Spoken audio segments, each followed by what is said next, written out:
Mga kababayan, may nabuong low pressure area kahapon pero mabilis din itong nalusaw bandang alas 10 ng umaga kanina ayon sa Pag-asa. Sa kabila nito ay maninipis o may manipis pa rin kaulapan mula sa naturang LPA na maaari pa rin magpaulan sa ilang bahagi ng bansa.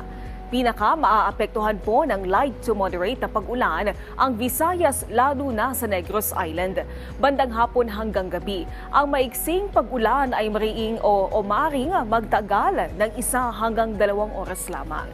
Pinag-iingat naman po ang ating mga kababayan sa Negros Island dahil inaasahang magdudulot ito ng lahar flow.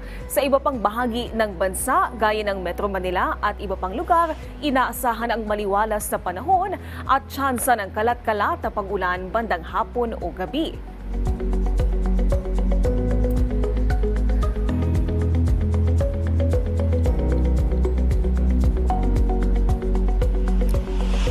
At dahil sa nabuong LPA kahapon, bahagyang nabawasan yung init factor lalo na sa Visayas.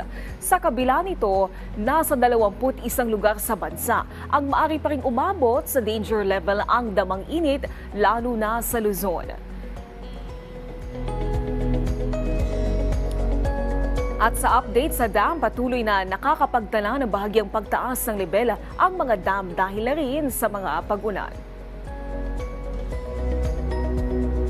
At paalala muli sa ating mga kababayan para maging ligtas sa lahat ng pagkakataon mula sa epekto ng pabago-bagong panahon, ugaliing tumutok dito lang sa PTV InfoWeather.